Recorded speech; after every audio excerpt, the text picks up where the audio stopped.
go now, baby. We are right back in to the action for another day of the week. Welcome to the Thursday edition of Before You Bet right here on the Covers YouTube channel. Make sure you smash that subscribe button right down there. And ladies and gentlemen, I come on here and I say this, it seems like most Thursday nights, this is why we bet. It's a game only a bettor could love.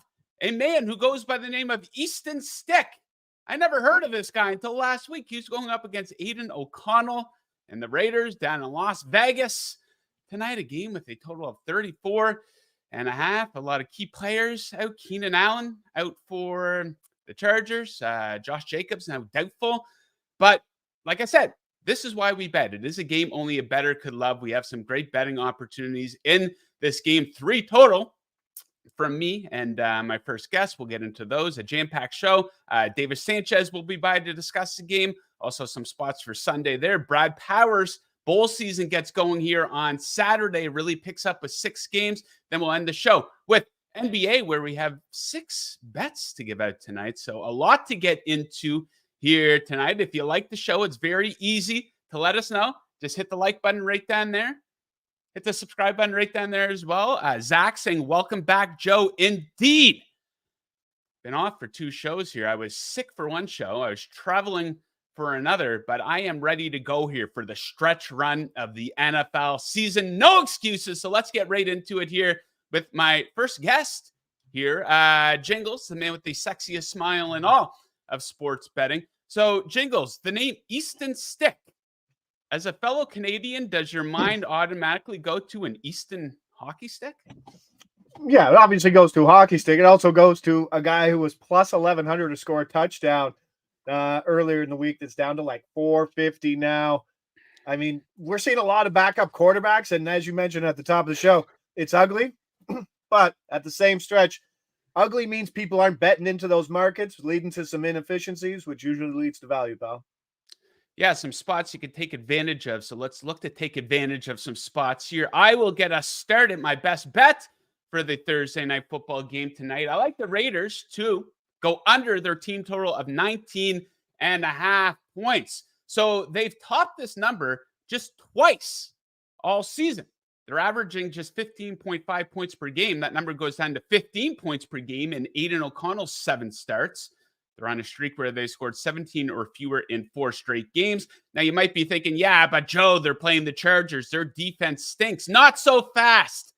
The Chargers defense has had some great performances versus awful offenses this season. They shut out the Patriots in New England. They held the Jets to 6 in New Jersey. They held Tyson Bagent and the Bears to 13 points. And when they played the Raiders earlier this season, they held them to 17 points on just 264 yards. 3.8 yards per play for the Raiders in that game. And some key injuries here for the Raiders offense. Of course, Josh Jacobs is doubtful. Devontae Adams, it looks like he's going to play. Those are the names that are getting all the buzz. But 2 offensive line starters are out for the Raiders. Their starting center and starting left tackle, both out. The Raiders allowed 4 sacks last week. And the Chargers are very effective at getting to the quarterback. This is probably the bright spot for their defense. They're second in the NFL in sacks. The Khalil Mack revenge game is real. We're going to get to that here shortly. So I like the Raiders to go under their team total of 19.5 for all of those reasons. Jingles, your best bet for the Thursday nighter. What are you looking at? With all the injuries, it's funny. I'm not seeing Michael Mayer's number change at all, basically. It opened at 18.5. It's moved up to 19.5. It's still a number for me on the over. Coming out of the break, coming out of the bye, 51% route share to 78% route share. Gets that rookie bump coming out of the bye. As you said, there's a lot of pieces missing here. I think this is a game where don't love, obviously, the Las Vegas offense, but at 18.5, 19.5 yards, secondary passing option, I certainly like it. He only had 1 catch last week, but that was versus Minnesota, who's been absolutely great against the pass. And this is total, just looking at the number across, this is a 7-week low on the number. And the Raiders passing at the 3rd highest rate over the last 3 weeks.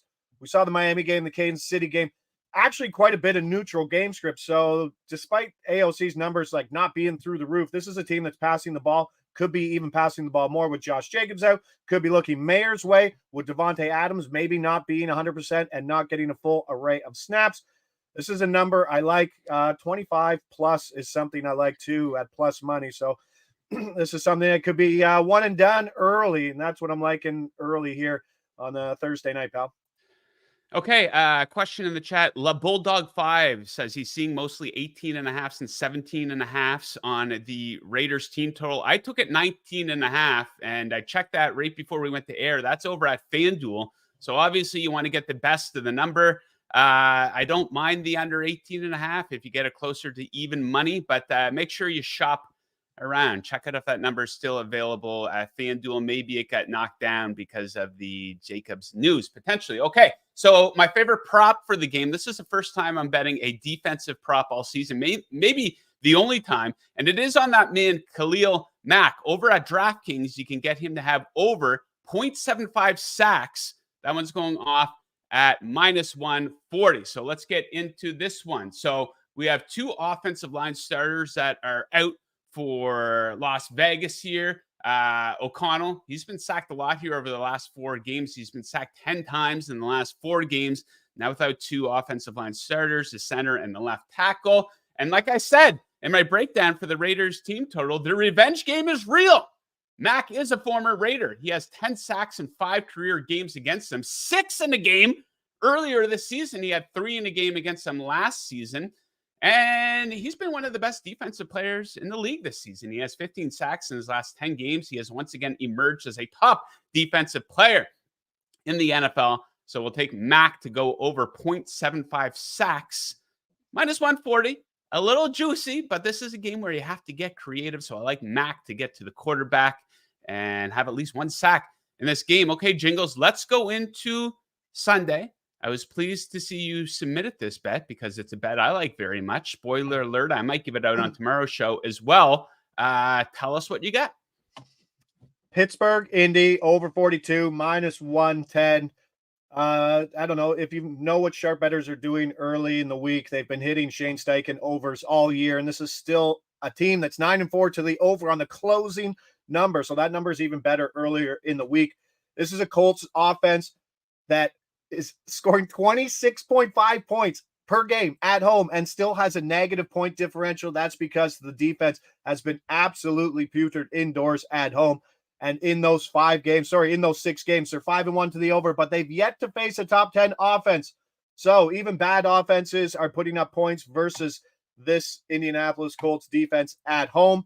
And it's another one of those things where public perception right now on Pittsburgh is absolutely low, what we saw them on Thursday night. But let's face it, going in last week on the short week with Mitch Trubisky in the backup, being a run-first team, facing the best run defense in football, that was a tough spot for Pittsburgh. They get more time. They come in here. They should be able to run the ball, which is good. Jalen Warren's run the ball a lot better. Najee Harris is still getting the early snaps and maybe too many carries, but he's running at a better clip than he has over his career of late. Indy, number 31 rush defense per EPA per rush. Lots to like in this situation. Always love overs. And Indy has hit the over in 15 of its last 20 games at a 43% ROI. That's a big one.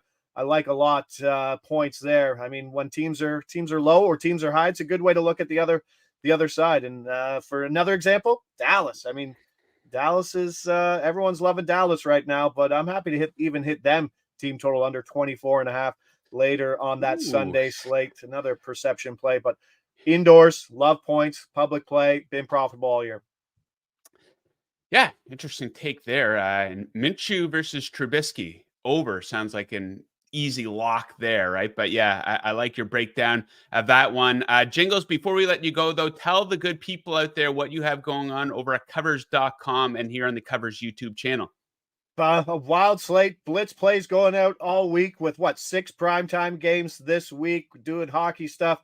Stick around. Follow me on X tonight for my halftime play for Thursday night football. There should be something available there. Always nice to get a little halftime live bet in an ugly situation, especially in an inefficient market such as tonight will be.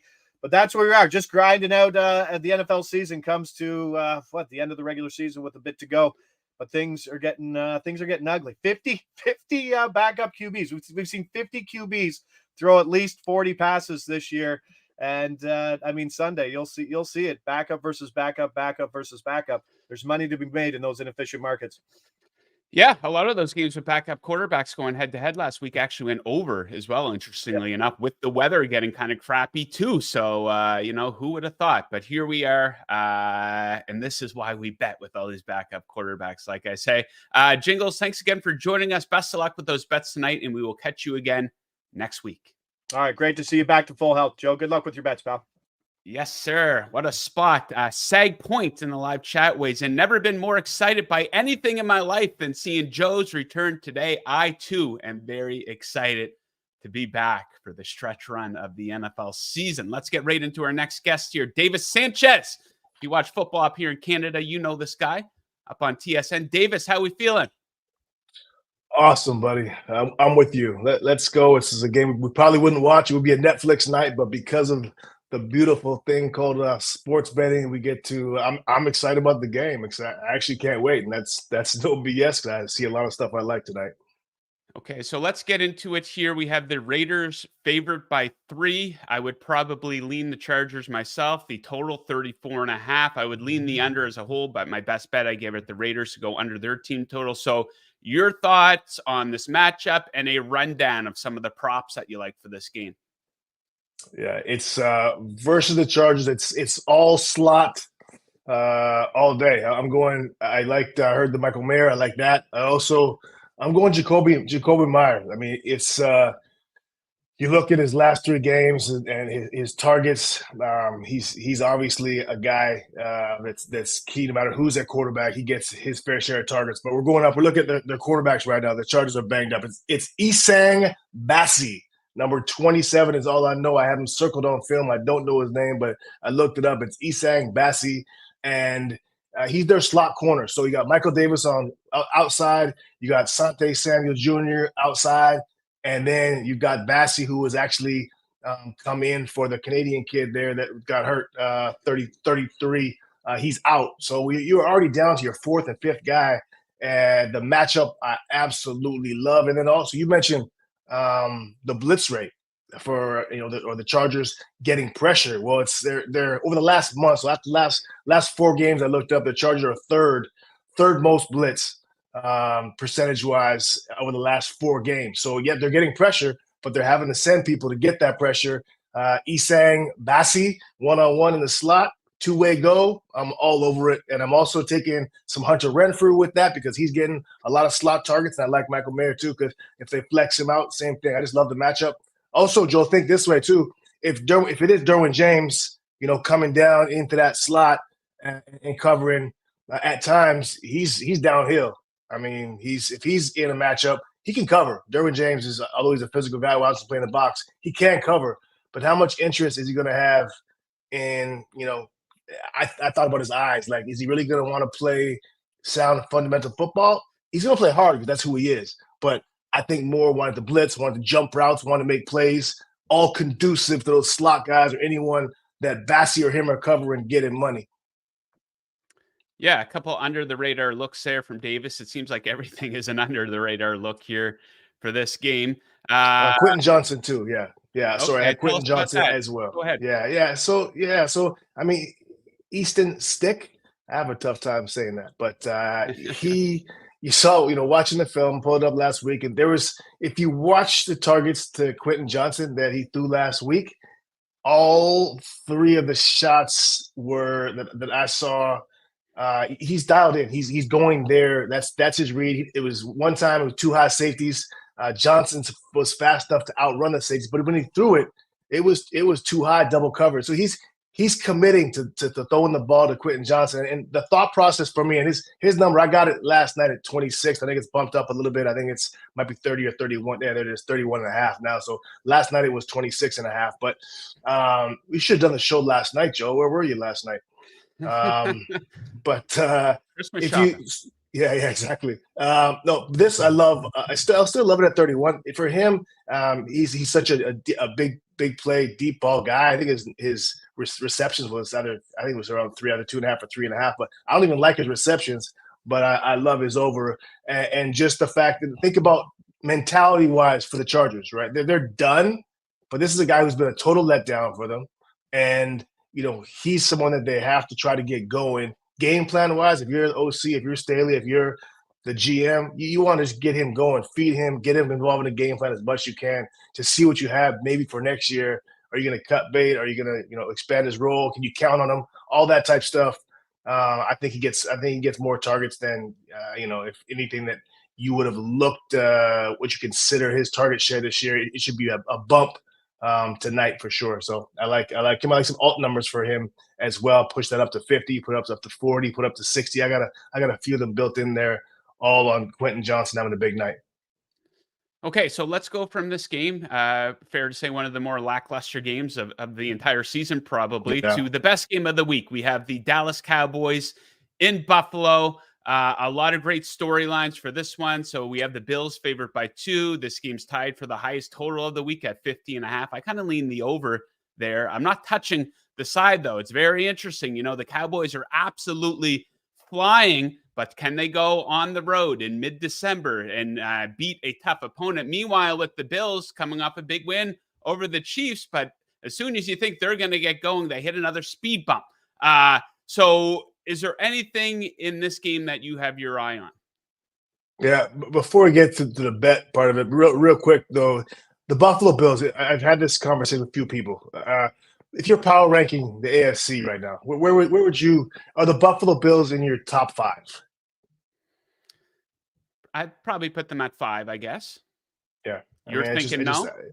No, I think they are. I mean, I'd put them okay, they're 4 or 5 for me. I mean, they're probably 5, but 4 or 5. And I just I just feel like they're a way better team than – it doesn't matter because their schedule is tough. They lost some tough games and they got a tough haul ahead of them. But they really it's sad. I'd like to see them in the playoffs because I think they're going to be a lot better than some teams that might get in. But anyway, moving forward, this play for me is all about what I heard on the broadcast last week, and you guys, we watched the game. The broadcast was absolutely all over Stephon Gilmore. How he was locking down AJ Brown, and he's the big difference in his team, and he had a really good game. I mean, I went back and watched it every snap of him against AJ Brown.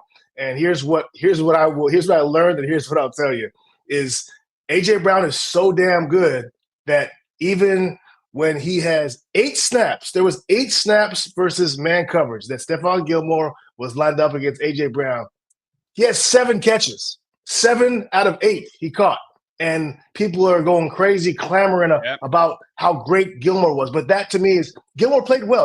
When he did make those catches, he tackled him, got him down. No huge ones over his head. So I get why you feel good, but that should tell you how just how good AJ Brown is when he has a game like that, and people are talking about how great Gilmore was. So that being said, Stephon Diggs, I believe that the Cowboys, again, Dan Quinn, he'll go into this and say, okay, we're going to take Stephon Gilmore and line him up against your number 1. Well, that's not a good matchup for Gilmore. AJ Brown, you could stay with AJ Brown because he's a great receiver. You just have to worry about you can stay with him because he's not uber quick. But once you get there, can he body you off and make a play? You got to win twice, I always say. With AJ Brown, you got to beat him twice because even if you cover him, he can body you, knock you off, and make the play. Good luck with Stephon Diggs. Stephon Diggs going over. If they try to match up, if I see early in this game, I have to play it now, but I'll watch the first 2 series. And if I see that Gilmore is traveling with Stephon Diggs, I am absolutely going to smash Diggs. Gilmore's a good corner, but he does not have the foot speed to run with Stephon Diggs. So there'll be separation. So yes, he was good against AJ because he can stay with AJ. And he happened to get him down when the ball was there. But he's not, if they play man and then double with Bland on the other side or work high safety with Bland on the other side, it'll be a huge day for Stephon Diggs, massive day. So alt that one up, up over 100, over 90, over 100, over 110. So wherever you can get some good alt numbers, shop around, and I love that play. Okay, so a big game for Diggs potentially here on Sunday. Before I let you go, I want to get your opinion on something. This one's going to be a big talking point as the season starts to wind down and as we approach the NFL draft. So let's try to get ahead of it a little bit. So everything's pointing to the Carolina Panthers having the worst record in the NFL. They only have one win this season. That means the number one overall pick most likely going to go to the Chicago Bears. If you're the Chicago Bears, do you go ahead and start over at quarterback, maybe take Caleb Williams, or do you look to continue to try to build around Justin Fields and trade that number one overall pick for an avalanche of picks? Fields, is he a top 15 quarterback? No, but he is playing a little bit cleaner here this season. So what do you think the Bears are going to do here? So look, this is a quick segment, so we don't have time to get into the deep dive of salary cap ramifications, because that would have a lot to do with it. Because if you want a guy on his rookie deal, if Fields is one more year, you have to deal with Fields and an extension, all that stuff, and that might not be cap conducive. I would say this: if you can get from that standpoint of do I believe in Justin Fields over the number one pick, I would keep Justin Fields, absolutely. No question about it. I wouldn't even hesitate. I would, because of all you can get. And not that I think Justin Fields has been phenomenal, but all you can get for that number one pick, and all the draft capital you have, you can really build around a guy that in Justin Fields that might be better than whoever you're getting. I mean, Justin Fields is he went where he went for a reason. He's an uber talented guy, and I had an argument with one of my guys about this today. He was talking about Jalen Hurts, and I said, okay, now I'm not saying that Justin Fields is better than Jalen Hurts. That'd be ridiculous. But it's not ridiculous if you want to look at it open and honestly, go ahead and flop places with them. Their careers, the trajectory of their careers. That's a real tough word to say. The trajectory of their careers, and go ahead and put Justin Fields in Philly and surround him with that organization and that talent, and allow him to nurture it in that environment, and go ahead and throw Jalen Hurts in the ish so that it is the Chicago Bears for the last few years. Jalen Hurts would be Justin Fields. I think he'd be worse. I think I would argue that Fields would have more success and Jalen would be worse. I mean, and that's how I feel. We never know, but Justin Fields just got put in a crappy situation, and I think whoever gets drafted at the top of that draft might not be better than Justin Fields. I rock with Justin because of what I can get. I like the idea of building out the team. Build out the offensive line. Put Justin Fields behind a top 5 offensive line in the league. Get him another receiver maybe, and see what he can do. We're so quick to throw these guys out, right? And I know he's in year 3 now, and we've seen some flashes. We've also seen some flashes of awfulness from him, but he hasn't been surrounded with the best of players here. So it'll be very interesting to see what the Bears do there. Davis, we will leave it at that, my man. Thank you again for joining us. Best of luck with those bets, and we will catch you again next week. Appreciate you. George Pickett as well.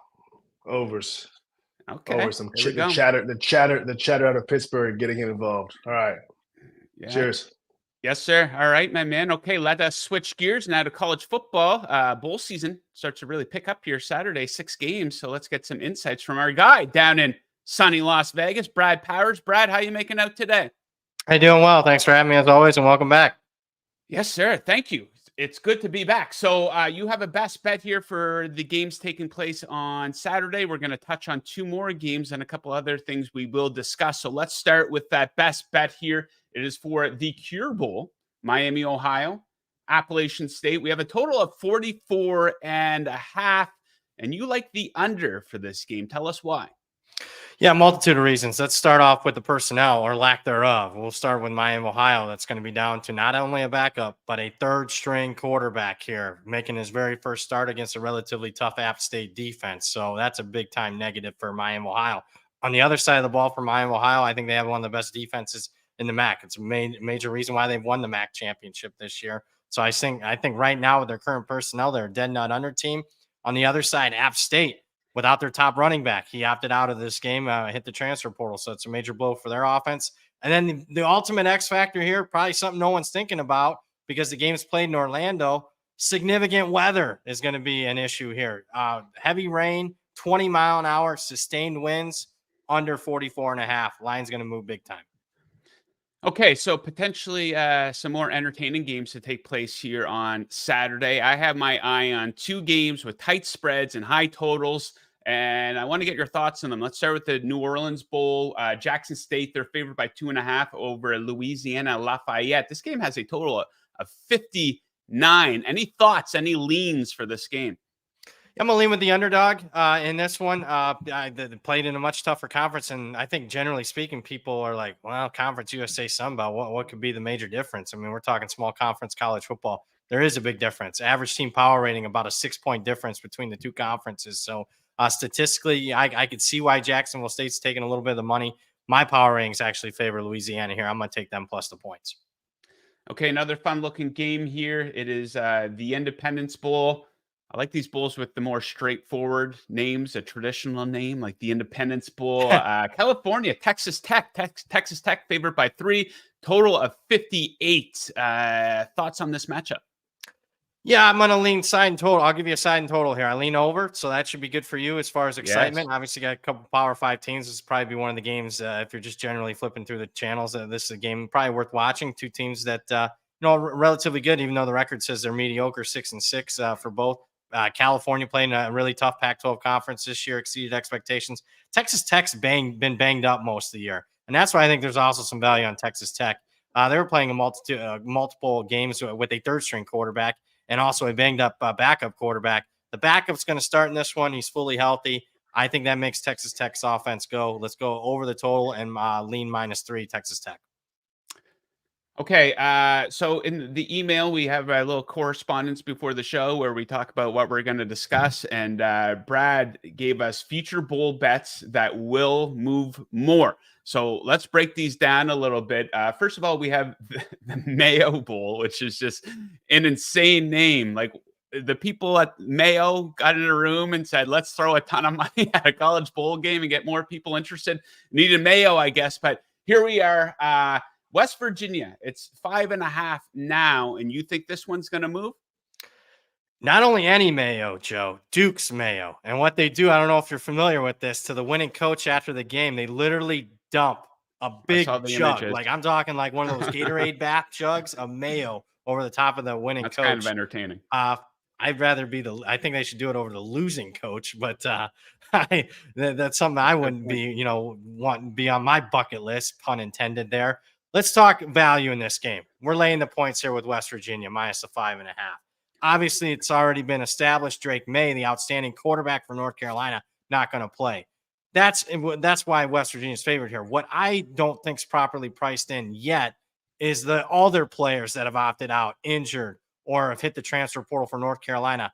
9 other starters outside of Drake May for North Carolina are going to be out for this game. I don't like the backup situation. I don't like the team culture and the way this team, closed the season with back-to-back losses. West Virginia is excited to be in this game. They overachieved. Their win total is only 4, and yet they got a chance to win 9 games. I like West Virginia here. Okay, next up, let's talk another bowl with a funny name, the famous Toastery Bowl. Old Dominion, -2.5 right now. What do you think of this one? Yeah, you and I talk again on Monday, and I don't think the line's going to be there if we wait that long. This is a Monday afternoon game. We're going to lay the 2.5 here with Old Dominion. I'm hearing whispers that Western Kentucky's quarterback might not play in this game. Even if he does play, I like Old Dominion in this one. Cluster opt-outs on the offensive line for Western Kentucky. 3 of their top starters on the offensive line are out. 3 more starters have opted out for Western Kentucky. This is a team that I didn't think much of. Even with all those players playing this year, statistically, Old Dominion is the better team. They're more excited to be here. Let's lay the 2.5 with ODU before the line moves on Monday. Okay, there you have it. Some great insights from Brad here for the games going on and Saturday and some future games as well. Brad, thanks again for joining us. Best of luck with your bets this weekend, and we will catch up with you again on Monday. Sounds good. Take care, Joe. Yes, sir. The king of Las Vegas. I don't think that's self-proclaimed, but maybe I'll start calling him that. The king of Las Vegas, Brad Powers. Okay, let us shift to the NBA. Great looking schedule in the NBA tonight. We got 6 bets to discuss. And of course, we are bringing in our guy, Jon Metler, the self-proclaimed king of NBA player prop bets. Right, John? Isn't that what you call yourself? No, I wouldn't say self-proclaimed king. I do want the Sweet Boys to come back, though. He's modest. Yeah, if the Sweet Boys can go 6-0 tonight, that'd be quite the accomplishment. So before we get into the bets here, let's talk about this Draymond Green situation. Suspended indefinitely. He was suspended 5 games earlier in the season for pitting Rudy Gobert in the chokehold. Of course, he just punched Nurkic in the face there the other night. And John, I don't know, man.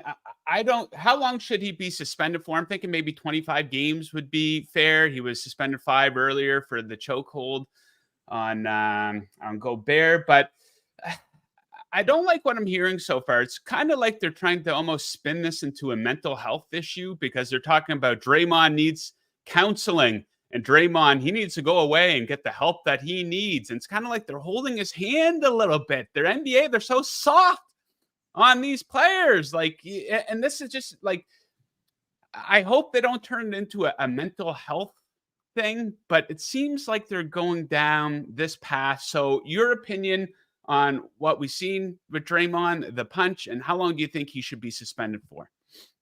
I actually think the choking of Rudy Gobert was worse, if we're being honest.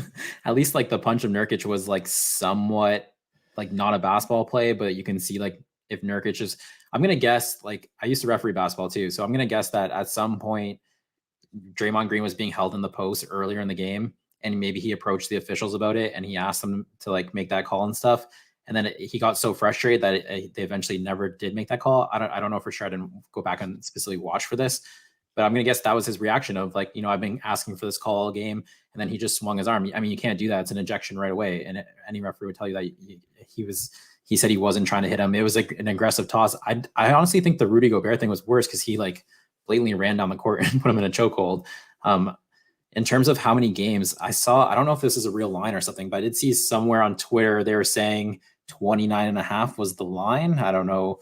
I didn't actually see that anywhere. I kind of with you. I think 25 is kind of the game. I think the bigger question is he going to play for the Warriors again? I don't know. Well, I blame the Warriors organization for all of this with Draymond Green. They've been coddling this guy the whole time. They do absolute. How long has this been going on? Him kicking guys in the balls and pulling bullshit like this. That organization completely ruined the career of Jordan Poole. They threw him under the bus. I know Jordan Poole has turned into a little bit of a joke, but he was the one who got punched in the face by Draymond Green last year. And they wanted to work it out internally, and working it out internally meant destroying Poole's confidence as a player, then trading him to the Wizards. So, yeah, it is a joke. The Warriors, you can't knock them too much. They've been to a handful of finals. They won 4 of them, I think it was, but they failed to properly turn the corner with these guys. We talked about this before, how they were trying to kind of merge the core of the big 3 that they had with a bit of a youth movement with Kuminga, Poole, and who's the center they traded to the Pistons? Wiseman. Yeah, and that didn't work at all. And now you have Klay Thompson's playing like crap. You have Draymond Green, who's going to be out for maybe 25, 30 games. Steph Curry's still lights out, but yeah, they didn't really failed to get to the other side of bringing these young guys in and merging them with the top guys. So let's go ahead. Oh, I was just gonna say, I think there's probably been some element of Curry's like saying like, give us a chance to run this back, and now after this, I think it might be okay. Well, maybe we need a little bit of a roster shakeup here. It's clearly, you know, we earned the right to run it back, but now if he's suspended, we're losing. People aren't playing good. I think you could see them change course a bit. Yeah, they should, because that championship window, I think it's almost closed there, John. So let's talk about that game tonight. You have 2 bets that you like. Warriors, they're playing the Clippers tonight, and a rare spread bet from you. Who are you taking to cover the spread here between the Warriors and the Clippers? So ironically, I am taking the Warriors. You know, Draymond Green's out. There's kind of all this drama around them. I grabbed this at +6 this morning. It's moved down to 5.5, which is a good sign. The best price coming out was 5.5 -105. I'd still take that. I think this should be closer to Clippers like -4. In terms of, you know, specifically this game, the Warriors they just played at the end of November, kind of big game December. They beat the Clippers the first game and they were up by 20+ and blew the lead in the second game. They played back-to-back. They didn't have Chris Paul or Andrew Wiggins. I say that like it's a positive. They didn't have that they have Wiggins back. I don't know if that is a positive, but they didn't have Chris Paul in that game. So there's no Draymond Green, but there's they had Draymond Green in those 2 games. No Chris Paul tonight. They have Chris Paul, no Draymond Green.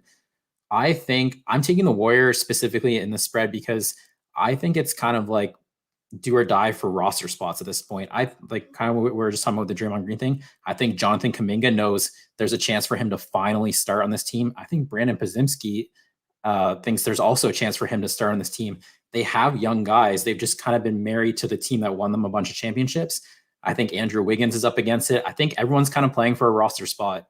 And if they don't come out tonight and play like that, I'd be very shocked. I think Steve, it's like other than Steph Curry, I think it's open to anyone to kind of enter the starting lineup. Even last time they played the Clippers, they started Dario Saric over Kevin Looney, so that even that position's kind of up for grabs. I just think you're going to see a very like everyone's playing. I'd be shocked if they come out flat. Essentially, is what I'm saying. And then also just from like the number side, I think the spread's a little inflated just because of the drama around the Warriors. Fade the narrative. I love it. Okay, so there's a prop for this game that you like. It is James Harden. So how are you backing or fading him in this game? Yeah, I'm backing James Harden. So for Harden, with his assist prop, I love the assist market. He's someone I was, attacking constantly last season. I've kind of laid back off Harden when he went to the Clippers, kind of let them see how it was going to play out with the numbers, all those things. Now it's very clear. This is Harden's offense to run. He calls himself the system. He basically is the system. Russell Westbrook is firmly on the bench, 6-man. This is Harden's point guard. So I price this prop as if Paul George is playing. And Paul George left last game with a groin injury at halftime. So by all accounts, it sounds like he's fine. He is going to play, but there is a chance that this bet kind of gets that little added boost of maybe Paul George does sit out tonight. So I like this 7.5 minus 120, even if Paul George is playing, but there's a chance we get a little bit of an extra boost here. In terms of Harden specifically against the Warriors, I don't think anyone would be more excited about helping the Warriors downfall than Harden with all those years with the Rockets and the head-to-head battles. And there are 2 matchups that they just played. So we just got to see Harden kind of play the Warriors very recently with the Clippers, with Westbrook on the bench. He had 14 potential assists in the first game, 18 potential assists in the second game. That shows you that he's very involved in the offense when the Clippers play the Warriors. It wasn't just like a 1-game sample size, like it's back-to-back days. The potential assists actually went up. It just screams that there's a lot of opportunity relative to the 7.5 minus 120. So I think the 7.5 is a good line. I just think the minus 120 should be a little higher.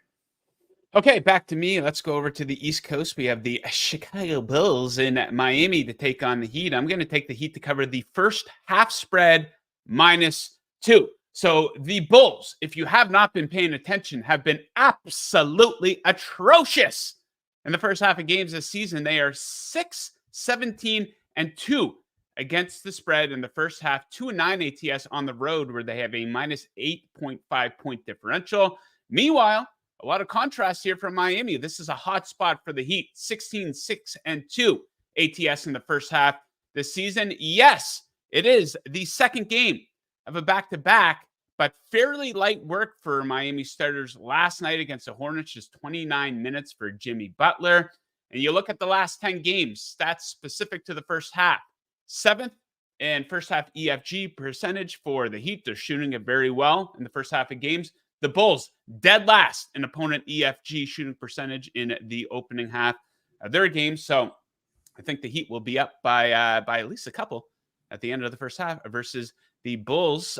John, let's go to maybe the best game of the night. We have 3 total bets for this one. It is the OKC Thunder in Sacramento against the Kings. You got 2 props. I got the spread. Start us off, De'Aaron Fox. What are you looking at for him? Yeah, I'm going under his points prop. It was 30.5 this morning. I woke up and I was going through all the odds and I was like 30.5. Oh my God, for De'Aaron Fox. Like, he's a great player. Don't get me wrong. But this is a guy who's having a career year averaging 29.5 points. And this is 1 point higher than that. So even if you think of like, even at his best basketball, just like think about that for a second. Even at his best basketball he's playing his entire career, this total is actually 1 point higher than even that. The Thunder just have, so Lou Dort missed last game with an ankle. He's not on the injury report today, so he's back. So you have Lou Dort now on the perimeter as a defender who can guard Fox. You have Jalen Williams, who, 7'2" wingspan. He can bring a different type of defense to Fox. Fox also likes that little mid-range jumper. Jalen Williams with his, wingspan should be able to disrupt that. And Shai Gilgeous-Alexander has actually been a really good defender too. If I was looking at the EPM stats last night, and he's second in defense to Jalen Suggs.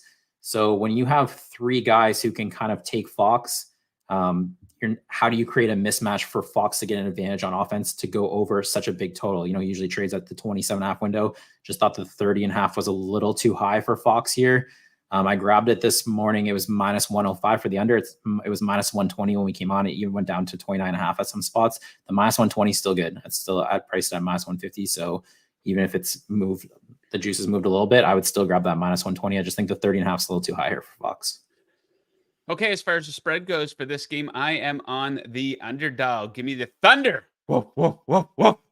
Plus 1.5. So statistically, they are the better team. Dig into the numbers. Look at the last 10 games. Offensive and defensive numbers absolutely favor OKC. 4th versus 19th in EFG percentage and 7 versus 23 in opponent EFG. So dig into the offense versus defense a little bit more. So more edges for the Thunder. Expect success from three-point land. Last 10 games, 6 and 3-point percentage for the Thunder. They shoot it very well from the land beyond the arc. The Kings, trouble defending the perimeter. They are 25th in opponent 3-point percentage. Then go inside. We have strong interior defense versus poor interior offense. OKC, number 1 in the NBA in points allowed in the paint over the last 10 games. The Kings are 22nd in points scored in the paint. So look for OKC to force the Kings to shoot it more from the outside. I think that gives them one of several edges in this game. So I will take the Thunder to cover as a small underdog there. John, bring it home for us. An absolute avalanche of picks on today's show. Josh Giddey, what are we looking at for him? Yeah, we almost have a parlay here. Correlated parlay. Thunder plus 1.5, Fox under, and Josh Giddey over 4.5 assists. So with Giddey's like kind of the perfect example of when you're looking at NBA player props, you almost have to have like a betting perspective and a fan perspective. So if your fan perspective is he's having a down year, that's fine. But if your betting perspective needs to be he's having a down year, but how is that down year relative to the total that we're looking at today? So Giddey last year was playing 30 minutes a game, 6 assists. This year he's about 25 minutes, 4.4 assists. So when that's kind of all altered, like last year his total was 5.5. It was matching that. Today it's 4.5 plus 130 for the over. That's the big key here, the plus 130 for the over. So in terms of Giddey's minutes, I know they're down, but we don't need him to play more minutes than what he is to go over this total. His last 3 games, he's had 10 potential assists, playing only 24 minutes a game. That's a lot of potential assists for someone who has a total of 4.5 plus 130. Even a couple games before that, if you go through his box scores, he had like 1 assist. He was still averaging just under 6 potential assists. So he was still involved in the offense. He was still, creating things for people. They just weren't finishing the shots. Those are probably the games that are giving us this total, by the way. In terms of for Giddey, while we don't need the minutes, I think there is a chance we kind of get a little bit of elevated minutes just because of the Kings roster structured. They're kind of smaller. There's more wings like Harrison Barnes, Keegan Murray. They're all the same size. They're guys Giddey can match up with. So they don't have to worry about, if you're playing the Timberwolves and you got 2 bigs, you only have Chet Holmgren. You kind of got to make adjustments there. The Kings and Thunder kind of match up well where they both run that like 1 big and then a bunch of wings. So I think you could see Giddey. I'd be shocked if he plays less than 25. I think you could see him kind of push more towards that 30. We don't need it, but it's part of also, an added bonus to the number here. Okay, yeah. Hopefully a big game here for the OKC Thunder. Should be a good one up in Sacramento. Okay, John, we're going to leave it at that. We thank you once again for joining us, but tell the good people about your work over at covers.com. Yeah, you can find all 3 player props that I gave out. You can find those bets in an article at covers.com.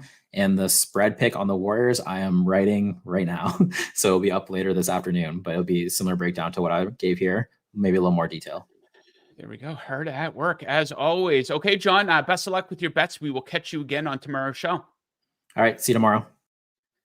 Okay, winding right down here. Long show today. A lot to cover in the world of sports. If you're just tuning in, my best bet for the Raiders Chargers game tonight, I like the Raiders to go under their team total of 19.5. They've gone under that number, or they've only gone over that number twice all season. They're only averaging 15 points per game in Aiden O'Connell starts. We've seen the Chargers have some good defensive performances against awful offenses. They held the Jets to 6 points. They shut out New England, for example, and some injuries along the offensive line here for the Raiders. I think that's going to be key. Khalil Mack, The revenge game is real. He had 6 sacks against them when he played them earlier in the season. You can get him to go over 0.75 sacks. It's a weird bet, minus 140, but I think that's a good bet on Mac to get home versus the quarterback. So that does it here for today, guys. But there's a lot going on here at covers.com. So make sure you are subscribed to the YouTube channel. We have a massive UFC event going on Saturday night. I'm going to be recording my best bets for that in probably around an hour and 15 minutes here. So that should be up on the YouTube channel a little bit later. But we're going to be right back with you again tomorrow. Best bets for all the NFL Sunday games, some NBA as well. So let us leave it at that. Enjoy the game tonight. A game only a better could love. I cannot wait. So best of luck with your bets tonight, and we will catch you again tomorrow. Yeah.